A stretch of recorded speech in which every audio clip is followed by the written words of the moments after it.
네, 오늘도 시간과 장소와 마음을 구별해서 하나님 앞에 예배하시는 소망교구 모든 성도님들의 삶의 자리 가운데 하나님의 은혜와 평강의 복이 함께 하시기를 주님의 이름으로 간절히 축복합니다. 사도행전 11장 19절에서 26절의 본문으로 그리스도인으로 불리다라는 제목으로 하나님의 은혜의 말씀을 나누도록 하겠습니다. 오늘 본문의 이야기는 성경에서 처음으로 그리스도인이라는 단어가 쓰여진 본문입니다. 그런데 이 본문의 배경이 참 놀랍죠. 스데반 집사님께서 사도행전 7장에 보면 돌에 맞아 이제 순교하는 장면이 나오는데 그 순교하는 장면 가운데 예루살렘에 모여 있었던 그리스도인들이 여기 있으면 나도 죽겠다라는 생각으로 사방팔방으로 흩어졌습니다. 그래서 우리가 이제 8장에서 본 것처럼 빌립 집사님이 사마리아 땅에 복음을 전하게 되고 오늘 본문에 보니까 구브로 구레네 사람들, 그러니까 구브로 구레네 사람들이라고 하는 이 표현은 이름 자체가 없는 어떻게 보면 무명의 그리스도인들인 거죠. 그들이 어디까지 왔어요? 수리아에 있는 안디옥까지 왔습니다. 수리아 지역의 안디옥이라고 하는 도시까지 왔다라는 거죠.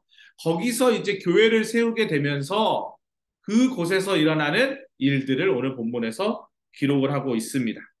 사도행전 1장 8절 기억하시죠? 오직 성령이 너희에게 임하시면 너희가 권능을 받고 예루살렘과 온 유대와 사마리아와 땅끝까지 이르러 내 증인이 되리라. 이제 이 땅끝의 사역을 하는 일에 수리아 안디옥 교회가 아주 중추적인 역할을 합니다. 이 바로 이 구브로 구레네 사람들이 세운 교회죠. 그리고 그 교회에 바나바라고 하는 인물이 이제 초대 목사님으로 또 픽업이 되고 또 바울이 그 당시에 이제 다소에서 사역을 하고 있었거든요. 다소에 있는 바울을 초청하면서 이 바나바와 바울이 함께 연합해서 수리아 안디옥 교회를 세워갑니다.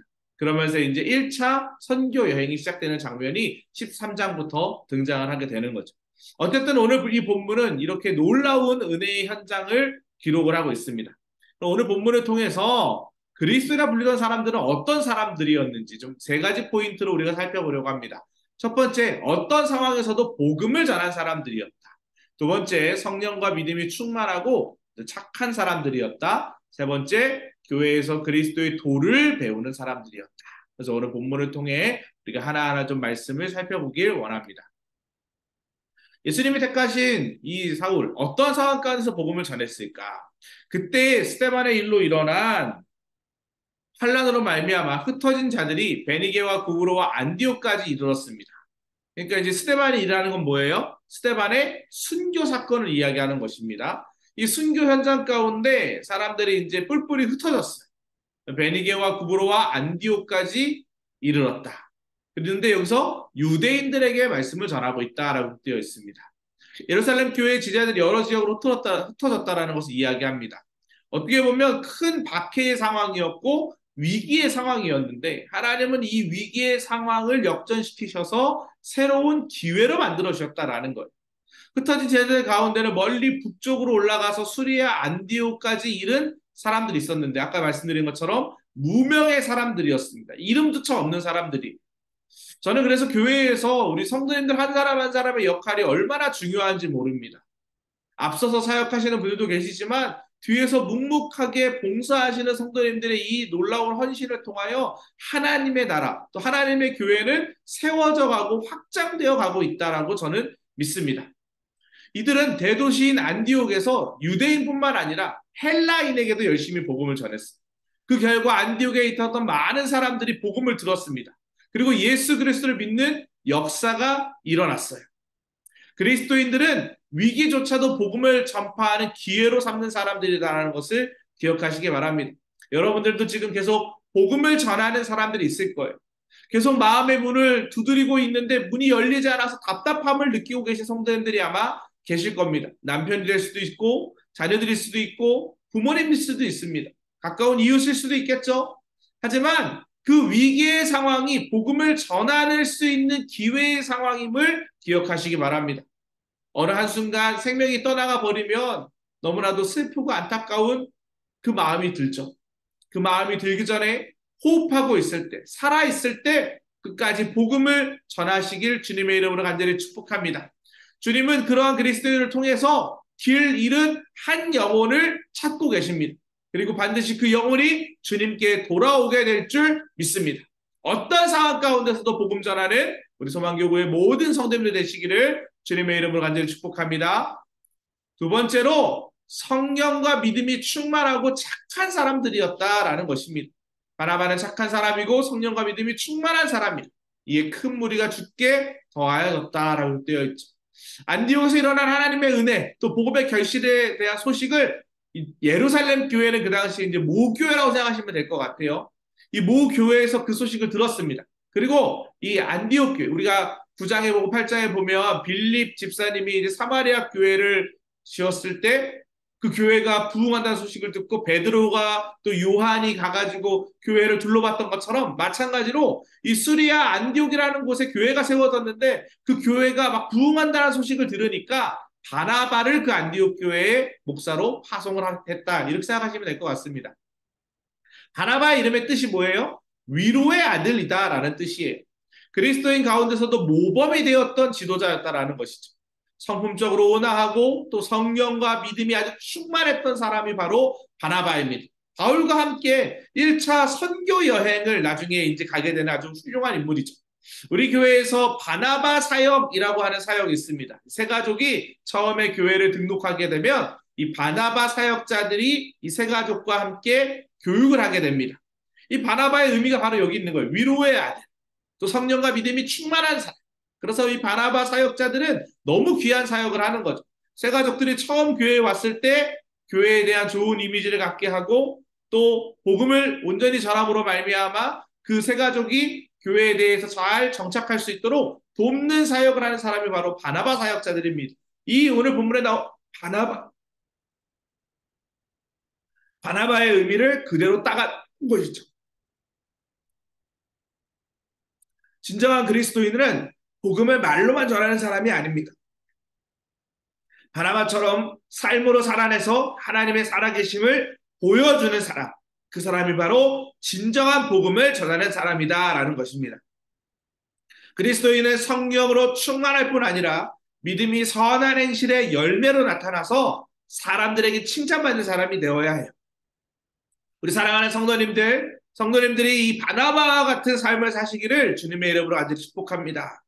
우리가 어떤 누군가에게 그리스도로서의 모범을 보일 수 있다는 것은 내가 단순히 그냥 윤리적으로 도덕적으로 잘 사는 것을 이야기하는 것이 아닙니다. 성령의 충만한 모습을 보여내는 사람, 선한 행실로 열매를 맺는 사람이 바로 칭찬받는 사람입니다. 성령의 9가지 열매 기억하십니까? 사랑, 희락, 화평, 오래 참음, 자비, 양성, 충성, 온유, 절제. 성령의 선한 행실에 열매를 맺는 사람, 우리가 이 성령의 9가지 열매로 충만한 인생을 사는 사람, 그 사람이 바로 진정한 그리스도인입니다. 그리스도인이라는 뜻은 그리스도께 속한 사람이다라는 말이에요. 당신은 그리스도인이군요. 오늘 본문에 나오는 이 그리스도인이라는 이 단어는 믿는 사람들이 했던 이야기가 아닙니다. 믿지 않는 사람들이, 헬라 사람들이 당신은 나랑 좀 다르네요. 당신 그리스도인이네요. 정말 당신 안에 그리스도의 모습이 보이네요. 라는 말을 하는 것이죠. 믿지 않는 자들이 나에게 그리스도인이라고 불러주고 있는지 한번 여러분 스스로를 점검해 보시기 바랍니다. 교회 안에서는 성도님, 집사님, 권사님 그렇게 다 부를 수 있죠. 근데 안 믿는 친구가 야, 너는 정말 예수 믿는 사람 같아. 나는 네가 믿는 예수님이라면 나도 한번 믿어보고 싶어. 라는 그런 말을 하고 계시나요? 그리스도인으로서의 삶을 사시기를 주님의 이름으로 간절히 축복합니다. 그리스도를 따르고 닮아가는 인생. 그것이 바로 그리스도인의 삶입니다. 이와 같은 인생이 여러분의 인생 되시기를 주님의 이름으로 간절히 축복합니다. 마지막 세 번째로 교회에서 그리스도의 도를 배우는 사람들이었다라는 것이죠. 안디옥에 데리고 와서 둘이 교회에 1년간 모여 있어 큰 무리를 가르쳤고 제자들이 안디옥에서 비로소 그리스도인의 일컬음을 받게 되었다. 성도의 수가 막 증가합니다. 바나바가 목회를 하는데 계속 성도들이 막 늘어나는 거예요. 그러니까 막 버겁죠. 근처에 이 지도를 보시면 좀 이해하기 편한데 수리아 안디옥 바로 위쪽에 좀 돌아서 이제 1차 선교여행 가는 그 길목에 보면 이 길르기아 지방이라고 하는 곳에 다소라는 도시가 있습니다. 그 다소가 사도 바울의 고향이었거든요. 그 사울이 거기서 살고 있었어요. 그래서 바나바가 이 사울을 찾아갑니다. 나와 같이 이 수리아 안디옥 교회에서 목회합시다. 그래서 둘이 1년 정도 같이 안디옥 교회에서 말씀을 가르쳤을 때 수많은 사람들이 예수님을 영접하고 제자로 세워졌어요. 그랬더니 주변 사람들이 그런 무리들을 보고 아, 당신 그리스도인입니다. 믿지 않는 자들이 그렇게 이야기했다라는 거죠. 처음으로 그리스도라는 칭함을 받은 사람들은 그리스도에 보면 교회에 속한 사람들이었고 그곳에서 예수님의 말씀과 도를 배웠던 사람들입니다. 저와 여러분들은 그리스도인이에요. 그런데 그 당시에 이 그리스도인이라는 이 단어는 좋은 뜻으로만 사용된 의미는 아니었어요. 왜냐하면 믿지 않는 사람들이 사용했던 의미였기 때문에 가끔은 비아냥거리고 또 업신여기면서, 왜냐하면 그 당시 문화를 잘 생각해 보십시오. 예수님이 십자가에 달려 돌아가셨어요. 그리고 스데반 집사님은 그 예수님을 전하다가 돌에 맞아 순교했습니다. 그러니까 그리스도인이라고 하는 단어, 교회라고 하는 공동체, 사회 속에 환대받지 못했던 상황이다라는 거예요.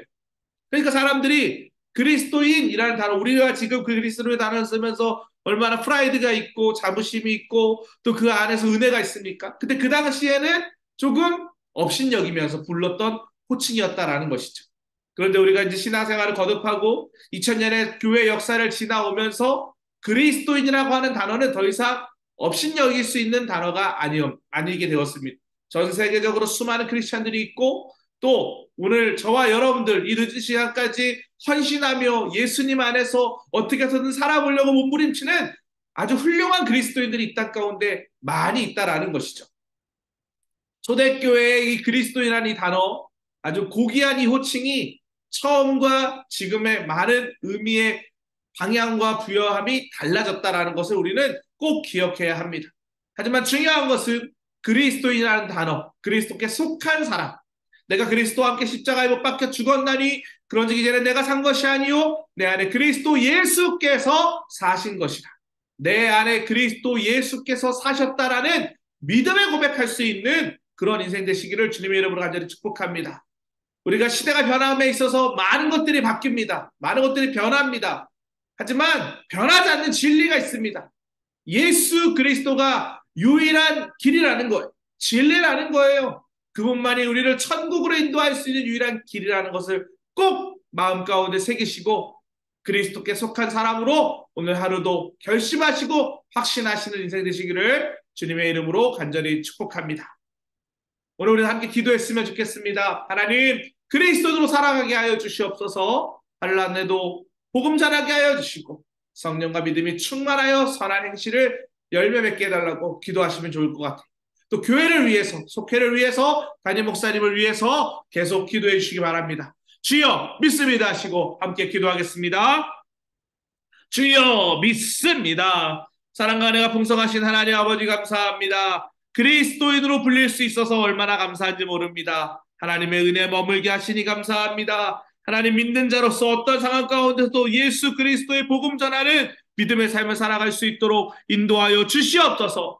그러기 위해서 성령 충만하게 간절히 원합니다. 믿음 있게 하여 주시고 선한 행실로 살아가게 하여 주시옵소서. 그리스도의 도를 배우는 사람들 되게 하여 주시옵소서. 배운 것으로 만족하지 아니하고 나가 전할 수 있도록 인도하여 주시옵소서. 우리 교회가 생명 살리는 사역 감당하시는 믿음의 교회 되게 하시니 감사합니다. 하나님, 그리스도인이 속한 교회, 그리스도인 넘쳐나는 교회, 그리스도인이 하나님의 일을 감당하는 교회 될 수 있도록 인도하여 주시옵소서. 임용회 담임 목사님 안검 연축으로부터 사역기 되게 하여 주시옵소서. 말씀 사역, 교회 사역, 목양 사역 감당하시는 어려움 없도록 지켜보아여 주시옵소서. 하나님의 은혜로 세워지는 믿음의 교회 되길 간절히 원합니다. 특별히 우리 소망교구에 속해 있는 모든 속회 가운데, 속회원들 가운데 하나님 함께하여 주시사 예수 그리스도만을 믿고 섬기는 하나님의 자녀들 될 수 있도록 인도하여 주시옵소서. 하나님 그렇게 역사하여 줄 줄 믿사오며 예수 그리스도의 이름으로 기도합니다. 아멘. 이와 같은 은혜가 우리 모든 성도님들 가운데 함께 하시기를 주님의 이름으로 간절히 축복합니다.